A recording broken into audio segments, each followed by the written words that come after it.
जय माता की। आज है दूसरा नवरात्रा और ये है माँ ब्रह्मचारिणी का दिन। माता के कई नाम हैं पर माँ एक ही है। जब माता रानी ने भोलेनाथ को पति रूप में पाना था तो उन्होंने कई साल तक तप किया। इसी तप के चलते उनको माँ ब्रह्मचारिणी का नाम मिला था।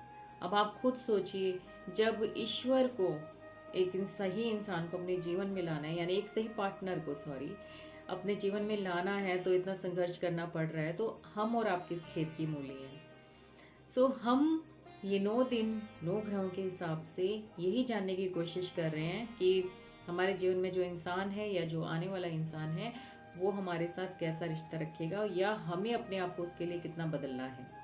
और देखिए, जहाँ थोड़ा बहुत कॉम्प्रोमाइज और स्ट्रगल किया जाता है ना, वही रिश्ते मजबूत रहते हैं।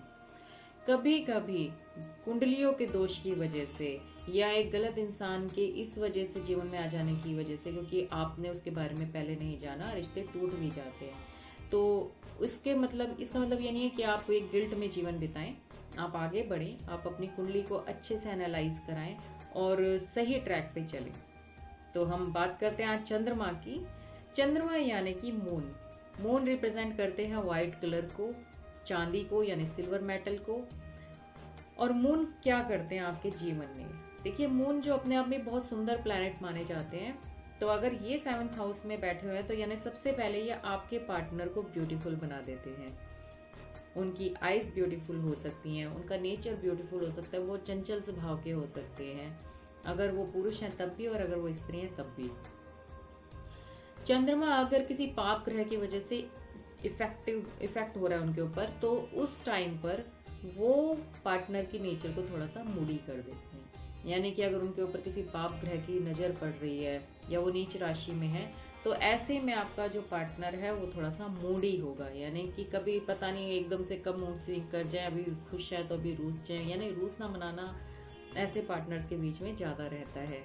तो अगर आपकी कुंडली में चंद्रमा 7वें घर में है तो आप समझ लीजिए आपकी वाइफ के लिए आपको बहुत गिफ्ट्स खरीदने पड़ेंगे जीवन भर। साथ ही क्या करता है, अगर अगेन बोलूंगी कि पाप ग्रह की अगर दृष्टि है तो ये लाइफ पार्टनर को हेल्थ इश्यूज भी देता है। यानी महिला की कुंडली में है तो पुरुष को, यानी दुनिया के किसी भी इंसान से आप शादी कर लीजिए, उनको हेल्थ इश्यूज होंगे ही होंगे। और पुरुष की कुंडली में है तो उनकी वाइफ, जो भी उनकी वाइफ बन के आएगी महिला, वो उनको हेल्थ इश्यूज होने शुरू हो जाएंगे। अगर संतान की बात करें तो चंद्रमा जिनके 7वें भाव में होता है उनको पुत्री योग ज्यादा होता है।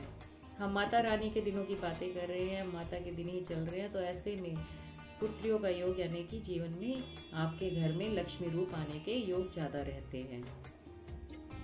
विवाद होने के बाद भी, तनाव होने के बाद भी, अगर हम किसी पाप ग्रह की नजर की बात कर रहे हैं, तब भी ऐसा इंसान, ऐसे पुरुष या स्त्री जिनकी कुंडली में 7वें भाव में चंद्रमा है, वो शादी के बाद तरक्की जरूर करते हैं और उनके जीवन में तरक्की बढ़ती ही जाती है।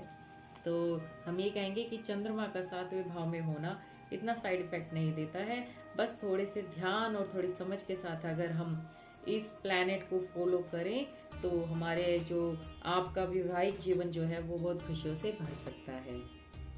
धन्यवाद। ओम नमः शिवाय।